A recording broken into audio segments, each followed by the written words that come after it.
ఉన్న బంగారాన్ని విడిపించి ఆ రోజు ఆన్లైన్ రేటుకే మేము కొంటాం. Sharma gold company. నమస్కారం, సుమన్ టీవీకి స్వాగతం. ఒక వ్యక్తి ఎవరైనా సరే జాతకం తెలుసుకోవాలి అని అనుకుంటే ఆ వ్యక్తికి సంబంధించినటువంటి డేట్ ఆఫ్ బర్త్, పూర్తిగా ఆ వ్యక్తి ఎప్పుడు జన్మించాడు, అలాగే సమయం కావాల్సి ఉంటుంది, ఎక్కడ పుట్టాడు అని ఈ వివరాలన్నీ కూడా కావాల్సి ఉంటుంది. మరి ఈ వివరాలన్నీ తెలియని వాళ్ళు వారి జాతకం తెలుసుకోవాలంటే ఏ రకంగా తెలుసుకుంటారు? కొంతమందికి ఏ వారంలో పుట్టామో అనేది గుర్తుంటుంది. ఆ వారం కనుక తెలుసుకోగలిగితే ఆ వారంలో ఉండేటువంటి వ్యక్తి యొక్క గుణగణాలు ఏ రకంగా ఉంటాయి, ఏ గ్రహాలు వాళ్ళకు అనుకూలించే అవకాశం ఉంటుంది, ఈ విషయాలన్నీ తెలియజేసేందుకు మనతో పాటు ఉన్నారు ఆస్ట్రాలజిస్ట్ అలాగే వేదిక వాస్తు శాస్త్ర నిపుణులు శ్రీమతి జయప్రద గారు. అమ్మ నమస్కారం. నమస్తే అమ్మ, శ్రీమాత్రే నమః. అమ్మ, శుక్రవారం పుట్టిన వారి లక్షణాలు ఎలా ఉంటాయి? ఈ శుక్రవారం పుట్టిన వారికి అధిపతి ఎవరు, ఏ గ్రహం అధిపతి, ఎలాంటి ఫలితాలను ఇస్తున్నారు? తప్పకుండా చాలా బాగుంటుంది అన్న. శుక్రవారం అంటే మంచి యోగమైన జాతకాలు అంటారు వీళ్ళని, చాలా మంచి అదృష్టవంతులు అంటారు. కాకపోతే వీళ్ళు ఎలా ఉంటారు అనేది వాళ్ళ లగ్నం జన్మ జాతకం, ఎవరైతే పుట్టారో వాళ్ళ పుట్టిన టైము, ఆ టైం బట్టి వాళ్ళ లగ్నము రాసి ఆ లక్షణాలు ఎక్కువగా ఉంటాయి. ఇలా ఉంటారు, వీళ్ళ హైట్, పర్సనాలిటీస్ కానీ, ఫుడ్ హ్యాబిట్స్ కానీ, కెరియర్స్ వైజ్ సెటిల్ అవ్వడం కానీ, ఇవన్నీ కూడా వాళ్ళ జన్మజాతకం ప్రకారం ఉంటుంది. వారం వల్ల వచ్చే ఎనర్జీస్ ఏంటంటే వీళ్ళకి శుక్రవారం పుట్టిన వాళ్ళకి ఒక అదృష్టం ఏంటంటే, సో వీళ్ళు పుట్టడం అంటేనే ఒక ప్రేమ, మన ఇంట్లో పుట్టినట్టు, అబ్బాయి పుట్టిన అమ్మాయి పుట్టిన, సో ఆ ఇంట్లో ప్రతి విషయాన్ని ఒక ప్రేమగా చెప్పడానికి, ఒక ప్రేమగా స్పందించడానికి, ఉండడానికి పుట్టారని అర్థం అనమాట. సో చాలామంది ఏంటంటే ఆడపిల్ల పుడితే మహాలక్ష్మిలని, సో లక్ష్మీదేవులు పుట్టినట్టే బాగా కలిసి వస్తుంది, తల్లిదండ్రులకి బాగా కలిసి వస్తుంది శుక్రవారం పుట్టిన అమ్మాయి అయినా అబ్బాయి అయినా. ఫ్యామిలీ లైఫ్లో చాలా హ్యాపీనెస్ తెస్తారు వీళ్ళు, చాలా సంతోషాన్ని తీసుకొస్తారు, చాలా ఆనందాన్ని తీసుకొస్తారు శుక్రవారం పుట్టిన వాళ్ళు వాళ్ళ ఫ్యామిలీస్కి. సో అబ్బాయిలైనా అమ్మాయిలైనా ఇందులో. అయితే ఏంటంటే శుక్రవారం పుడితే కొన్ని లక్షణాలు వీళ్ళకి ఏంటంటే, ఏ విషయమైనా సరే వీళ్ళు పెద్ద అవుతున్న కొద్ది కూడా ఏంటంటే, ఏం చెప్పినా సరే ప్రేమగా చెప్పు ఏవైనా వింటారు, కోపంగా చెప్పు ఆన్సర్ ఇవ్వరు మనకి, మన మొహం కూడా చూడరు, అంత డేంజర్ అన్నమాట వీళ్ళు. వీళ్ళకి ప్లస్ పాయింట్ ప్రేమ, మైనస్ పాయింట్ ప్రేమే. ఎందుకంటే ఏ విషయమైనా సున్నితంగా సాఫ్ట్గా చెప్తే ఎంత పనైనా చేస్తారు. కొంచెం హార్డ్గా కానీ హార్ష్గా కానీ చెప్పామంటే అస్సలు మన మొహం కానీ చూడరు, అంతే. అసలు అది ఎక్కడ ఎంత లాభం ఉన్నా సరే నాకు అవసరం లేదు, నాకు వద్దు, నాకు అక్కర్లేదు అని చెప్పి వచ్చేస్తారు. సో ఈ లక్షణాల వల్ల వీళ్ళకి మైనస్ ప్లస్ రెండు ఉంటాయి శుక్రవారం వాళ్ళకి. అమ్మాయిలకి అంతే, అబ్బాయిలైనా అంతే. ఏమైనా చెప్పాలి, ఏ పనైనా చేస్తారు వాళ్ళు, డౌన్ టు ఎర్త్ ఉంటారు వీళ్ళు. అంటారు ఎంత హైట్స్లో ఉన్నా వీళ్ళు బాగా ఎంత సంపాదించి, ఎంత బాగా చదువుకుంటారో, ఎంత బాగున్నా సరే చాలా ఎదుటి వాళ్ళని ప్రేమ గుణంతో, అంటే వాళ్ళ దగ్గర వీళ్ళు ఏవైతే ఎక్స్పెక్ట్ చేస్తారో అలాగే వాళ్ళ ఎదుటి వాళ్ళ దగ్గర అదే ఇవ్వాలని కోరుకుంటారు. వన్స్ తేడా వచ్చిందంటే అసలు మొహం కొన చూసే లక్షణాలు ఎక్కువ. చాలామంది అసలు ఎలాంటి సమస్యలు వస్తాయంటే వీళ్ళకి పాపం మంచి మంచి స్థాయికి వెళ్తారు, అక్కడ ఎవరో ఏదో అన్నారని చెప్పి వదిలేసి వచ్చేస్తారు. ఒక్క మాట కోసం, జస్ట్ ఒక మాటే కదా, ఆ జస్ట్ ఒక మాట వాళ్ళకి లైఫ్ అనమాట. అది ఇష్టం ఉండదు వీళ్ళకి. అలాంటి మాట పడ్డం కానీ, అలాంటి మాట పడించు అంటే వీళ్ళు ఎవరిని అన్నారు గబుకొని తొందరగా మాట పడరు, బయటపడరు విషయాన్ని. ఒక నచ్చకపోయినా కొంతసేపు భరిస్తారు, భరించి నెమ్మగా బ్యాలెన్స్ చేసి చెప్దాంలే వాళ్ళకి అని అనుకుంటారు. కానీ వాళ్ళు అక్కడ భరించలేని మాటగా అన్నారంటే ఇంక అయిపోయారు. చెప్పవలసింది అడగవలసిన అన్నీ అడిగేసి వదిలేసి వాళ్ళ మొహాన చాలామంది అయితే కొట్టుకొని వస్తారు. అంటే ఎక్కడైతే నెగిటివ్ ఎనర్జీ అనిపిస్తుందో వీళ్ళకి వెంటనే తెలిసిపోతుంది, వెంటనే మాట్లాడేస్తారు. అది తట్టుకోలేరు అనమాట. సో వాళ్ళు ఏ విషయాన్ని తట్టుకోలేరు. ఎంత మంచిగా అభిమానిస్తారో అది అభిమానం కాదు, అయితే మనం మభ్య పెడుతున్నారని అని తెలిసిందంటే మాత్రం అయిపోయింది ఇంక వాళ్ళ సంగతి. సో అది వీళ్ళకి ఉన్న మెయిన్ మైనస్ పాయింట్.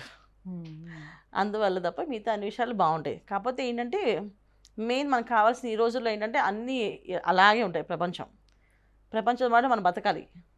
సో ఆ లక్షణం నేర్చుకోవాలి వీళ్ళు, అది కష్టం అవుతుంది. కావాలి లౌక్యం అనేది చాలా తక్కువ వీళ్ళ దగ్గర. అది మొహం మీద అడిగడం అలవాటు అయిపోతుంది. అంటే భరిస్తారు కానీ ఆ చెప్పాల్సిన విషయాల్లో చెప్పాల్సిన చెప్పేస్తారు, మాకు నచ్చలేదండి మీరు ఇలా చేశారని వాళ్ళు ఎక్స్ప్రెస్ కూడా చాలా. అంటే వీళ్ళు తిడుతున్నారు, వీళ్ళు బాధపడిన ఎదుటి వాళ్ళకి అర్థమవుతుంది, క్లియర్గా చక్కగా నెమ్మగా చెప్తారు, అరవరు. ఎప్పుడు అరుస్తారంటే వీళ్ళు ఏదైనా అనరాని మాట అంటే మాత్రం ఆ రోజు వాళ్ళకి టార్చర్ చూపించేస్తారు. ఇక అసలు విశ్వరూపం అంటే ఏంటనేది చూపిస్తారు. అలాంటి లక్షణం ఎక్కువగా ఉంటుంది ఈ శుక్రవారం వాళ్ళకి. చదువు పరంగా ఎలా ఉంటుంది? ఎడ్యుకేషన్ సామాన్యంగా ఉంటుంది, వీళ్ళ ఆలోచన విధానం బాగుంటుంది. ఎక్కువ ఏంటంటే అడ్జస్ట్మెంట్ మెంటాలిటీ చాలా తక్కువ వీళ్ళకి. సో అడ్జస్ట్మెంట్ మెంటాలిటీ ఉండదు కనుక పెద్ద పెద్ద చదువులకు వెళ్ళడానికి ఇష్టపడరు. ఫ్యామిలీ ఇంట్లో అమ్మ నాన్న ప్రేమగా చూసుకుంటే అమ్మ నాన్న దగ్గర ఉండాలనుకుంటారు. అమ్మ నాన్నతోటి స్పెండ్ చేద్దాం, ఎందుకు దూరంగా వెళ్ళి చదువుకోవడం, వాళ్ళ దూరంగా అక్కడ ఎలా ఉంటారో ఏంటో అని అనుకుంటారు. కొంతమంది అక్కడికి వెళ్ళాక అక్కడ వాతావరణం బాగుంటే అక్కడే ఉండిపోతారు, చదువుకుంటారు, బాగా చదివి అక్కడి నుంచి చాలామంది యూఎస్ వెళ్ళి సెటిల్ అయిపోయి వాళ్ళు తల్లిదండ్రులకు రారు. ఎందుకంటే ఇక్కడ ఒకవేళ అమ్మ నాన్న గట్టిగా హార్ష్గా మాట్లాడారు అనుకోండి నచ్చదు వాళ్ళకి. ఎవరు సాఫ్ట్గా మాట్లాడితే వాళ్ళతో వాళ్ళు కనెక్ట్ అవుతారు, వాళ్ళతో ఎక్కువ ఫ్రెండ్షిప్ చేస్తారు.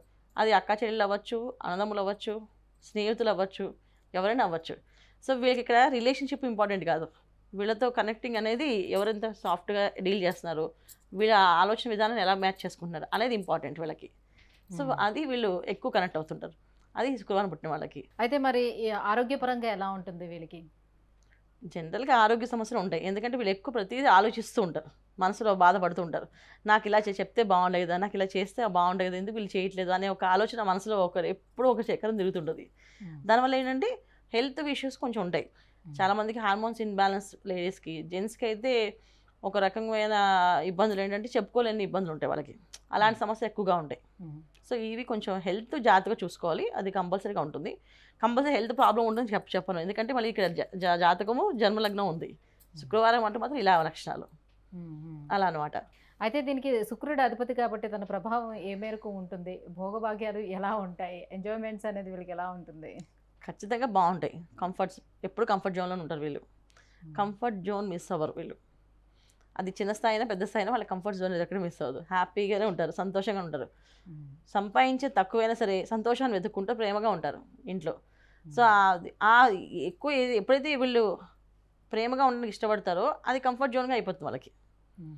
ఇది కావాలని ఆశ ఉండదు వీళ్ళకి, కంఫర్ట్గా ఉండాలనుకుంటారు అంతే. సో ఆటోమేటిక్గా శుక్రుడు అంటేనే యోగ భాగ్యం అన్న, అది అడగకుండా ఇచ్చేస్తారు ఆయన. సో శుక్రవారం పుట్టిన వాళ్ళని అడగట్లేదు మనం, ఆటోమేటిక్ కంఫర్ట్ లైఫ్లో ఉంటుంది వాళ్ళకి. చదువుకున్నా చదువుకోకపోయినా వాళ్ళు ఏ స్థాయిలో ఉన్నా వాళ్ళకి కంఫర్ట్ లైఫ్ ఎక్కడ మిస్ అవ్వదు. వీళ్ళకి ఫుడ్కి బెడ్కి లోటు లేని లైఫ్ ఏదంటే శుక్రవారం పుట్టిన వాళ్ళకి, అది జాతకంలోనే ఉంది. మరి ఎటువంటి పనులు చేయొచ్చు, చేయకూడదు? వీళ్ళు చేయకూడని పనులు అంటూ ఏముంది అంటే జనరల్గా చెప్పే కదా, ఎక్కువ ఎదుటి వాళ్ళ దగ్గర లవ్ ఎక్స్పెక్ట్ చేయకూడదు, మనలాగే ఉండాలని అనుకోరు, మారుతూ ఉంటారు. సో దాని ప్రభావం వీళ్ళు మార్చుకోవాలి. మైండ్ సెట్ ఎప్పుడు ఉంటాయో బాధ ఉంటుంది. సో ఎక్స్పెక్టేషన్స్ తగ్గించేస్తే ఆ బాధ తగ్గిపోతుంది, ఇది చాలా మంచిది. తర్వాత వీళ్ళ చేత శుక్రవారం పూట డబ్బులు ఎవరికి ఇవ్వకూడదు. ఓకే, శుక్రవారం పుట్టిన వాళ్ళు శుక్రవారం వాళ్ళ చేత శుక్రవారం ఎవరికైనా డబ్బులు ఇస్తే వాళ్ళకి లక్ష్మి కలిసి వస్తుంది. జనరల్గా మనకి ఇప్పుడు శుక్రవారం డబ్బులు ఇవ్వద్దని చెప్పి ఒకటి ఉంది కదా మనకి, మంగళవారం డబ్బులు ఇవ్వకూడదు, శుక్రవారం డబ్బులు ఇవ్వకూడదు అనేసి. అది ఎలా వచ్చి తిరుగులు అంటే శుక్రవారం పుట్టిన వాళ్ళ అమ్మాయి అయినా అబ్బాయి అయినా ఆమె చేత డబ్బులు ఎవరికి ఇవ్వకూడదు అనేది వచ్చింది అనమాట. దాని కాస్త శుక్రవారం ఎవరికి డబ్బులు ఇవ్వకూడదు అనేది వచ్చేస్తుంది, మారిపోయింది అది. వీళ్ళ చేత ఎవరికైనా రూపాయి ఇస్తే అది వాళ్ళకి బాగా కలిసి వస్తుంది, అక్షయంగా మారుతుంది. అందుకని శుక్రవారం పుట్టిన వాళ్ళు డబ్బులు శుక్రవారం మాత్రం ఇవ్వకూడదు, మిగతా రోజులు ఇవ్వచ్చు. శుక్రవారం డబ్బులు ఖర్చు పెట్టకుండా వీళ్ళు డబ్బులు ఎవరికి ఇవ్వకుండా ఉండగలిగితే చాలా బాగుంటుంది వీళ్ళకి. చేయవలసిన పని భగవంతుని ఆరాధన ఎప్పుడు, ఎందుకంటే మెడిటేషన్ ఎక్కువ చేయాలి, ఎక్కువ సెన్సిటివ్గా ఆలోచిస్తారు, ఎక్స్పెక్టేషన్స్ ఎక్కువగా ఉంటాయి. సో ఎక్స్పెక్టేషన్స్కి మనం రీచ్ అవ్వకపోతే బాధపడతాము, ఆరోగ్య సమస్యలు ఆటోమేటిక్గా వచ్చేస్తాయి. సో ఇవన్నీ రాకుండా ఉండాలంటే మెడిటేషన్ చేయడం చాలా ఇంపార్టెంట్ వీళ్ళకి. రోజుకి ఒక 1 అవర్ మెడిటేషన్ చేస్తే వీళ్ళు హ్యాపీగా ప్రశాంతంగా ఉండగలుగుతారు. ఎందుకంటే వీళ్ళు ఊహా ప్రపంచం ఎక్కువగా ఉంటుంది, వాళ్ళు ఊహించే ప్రపంచం ఒకలా ఉంటుంది, బయట ప్రపంచం ఒకలా ఉంటుంది. సో ఈ రెండింటిని బ్యాలెన్స్ చేసేది ఏంటంటే మన మెడిటేషన్, అది ఎక్కువ చేస్తే వీళ్ళకి చాలా బాగా కలిసి వస్తుంది. తర్వాత అమ్మాయిలు అయితే మహాలక్ష్మి, అబ్బాయిలు అయితే మహావిష్ణు పూజ చేసుకోవాలి. ఎందుకంటే వీళ్ళకి ఫ్యామిలీ లైఫ్ పార్ట్నర్తో ప్రాబ్లం ఉంటుంది, వీళ్ళు ఎక్కడైనా కాంప్రమైజ్ అవుతారు, కానీ లైఫ్ పార్ట్నర్ దగ్గర కూడా కాంప్రమైజ్ అవ్వాలంటే బాధపడతారు. జనరల్గా వీళ్ళకి ప్రాబ్లం వచ్చేది లైఫ్ పార్ట్నర్తో. చాలామందికి ఏదైతే ఎక్స్పెక్ట్ చేస్తామో అది ఆపోజిట్ వస్తుంది, దేవుడు ఎప్పుడు ఇస్తారు మనకి, మనం ఏది కోరుకుంటామో దానికి ఆపోజిట్ దేవుడు ఇస్తారు. అలా వీళ్ళకి లైఫ్ పార్ట్నర్తో ప్రాబ్లం ఉంటుంది.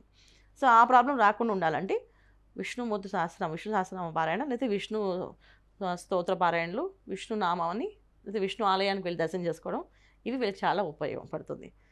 అమ్మాయిలు అయితే మహాలక్ష్మి చేసుకోవడం వల్ల చాలా బాగుంటుంది. సో ఏ రంగంలో రాణించగలుగుతారు? ఉద్యోగమా, వ్యాపారమా, రాజకీయమా, ఎట్లా? లేదు, వీళ్ళు ఎక్కువ సింగర్స్గా, వీళ్ళ వాయిస్ చాలా బాగుంటుంది, సింగర్స్గా, యాంకర్స్గా, యాక్టర్స్గా, తర్వాత ఎదుటి వాళ్ళని చక్కగా నవ్వించే శక్తి, హాస్య, అంతా కళారంగంలో ఎక్కువ రాణిస్తారు. అది సంగీతం కూడా చాలా బాగా పాడతారండి, పాటలు కూడా చాలా బాగా పాడతారు. కొంతమంది అసలు వాళ్ళు పాడుతూ ఉంటే భగవంతుడి అలా వచ్చి పాడుతున్నారేమో అనిపించేలాగా స్వరం ఉంటుంది వాళ్ళది, అలా వినాలనిపిస్తుంది. సో ఇవి కొన్ని లంగాలు వీళ్ళకి ఎక్కువ, వీళ్ళకి అవి బాగా కలిసి వస్తాయి. కళారంగం వైపు శుక్రుడు కాబట్టి. అవును, యోగ భాగ్యాలు కదా ఆయన. మామూలు నార్మల్ ఆఫీస్లో కొన్నా వాళ్ళు వస్తే ఆ శక్తి, ఆ ఎనర్జీస్ కూడా పాజిటివ్ ఉంటాయని చెప్పి అంటుంటారు. అమ్మ మీరు రాకపోతే కలలేదండి ఆఫీస్కి, వాళ్ళ అసలు మీరు వస్తే కళ వస్తుందని చెప్పేసి. వాళ్ళు మాటలు చాలా చక్కగా మాట్లాడతారు, అందరినీ బాగా రిసీవ్ చేసుకుంటారు, అందరితో ప్రేమగా మాట్లాడతారు. దీనివల్ల ఏంటంటే ఎక్కడుంటే అక్కడ వాళ్ళకి, వాళ్ళు ఎక్కడుంటే అక్కడ అది అంతా ఒక ఆనందంగా సంతోషంగా వాతావరణం మారిపోతుంది. సో ఎటువంటి మూడ్ ఉన్నా సరే డిస్టర్బ్ లేకుండా హ్యాపీగా నవ్వించేస్తారు వీళ్ళు. అందువల్ల వీళ్ళకి బాగా కలిసి వస్తుంది, అన్ని రంగాల్లో కలిసి వస్తుంది, వీళ్ళకి బాగుంటుంది. సో బ్రహ్మాండంగా కలిసి వస్తుంది అంటే జాతకం చూసుకోవాలి. మరి ఈ శుక్రవారంలో పుట్టిన వాళ్ళకి మళ్ళీ ఇంకా వాళ్ళకి ఏ వారం కలిసి వస్తుంది? ఖచ్చితంగా శుక్రవారం వాళ్ళకి శుక్రవారం బాగా కలిసి వస్తుంది, వీళ్ళకి మళ్ళీ సోమవారం కలిసి వస్తుంది, ఆదివారం బాగా కలిసి వస్తుంది, తర్వాత బుధవారం కలిసి వస్తుంది, శనివారం తప్ప అన్ని వారాలు కలిసి వస్తాయి. శనివారం తప్ప అన్ని వారాలు కలిసి వస్తాయి. శనివారం ఏంటి ఎక్స్పెక్టేషన్స్కి ఆపోజిట్ ఉంటాయి వీళ్ళకి. వీళ్ళదేదో ఎక్స్పెక్ట్ చేసి వెళ్తారో అక్కడ ఆపోజిట్గా కనిపిస్తుంది. అందుకే వాళ్ళు శనివారం తప్ప మిగతా అన్ని బాగుంటాయి, వాళ్ళకి హ్యాపీగా చేసుకోవచ్చు. అమ్మ, శుక్రవారం పుట్టిన వాళ్ళ లక్షణాలు ఎలా ఉంటాయి, ఎటువంటి పరిహారాలను పాటించుకోవాలి, ఈ విషయాలన్నీ తెలియజేసినందుకు ధన్యవాదాలు. నమస్తే అమ్మ, శ్రీమాత్రే నమః. సుమన్ టీవీలో మీ పర్సనల్ అండ్ బిజినెస్ ప్రమోషన్స్ కోసం కింది నెంబర్కి కాంటాక్ట్ చేయండి.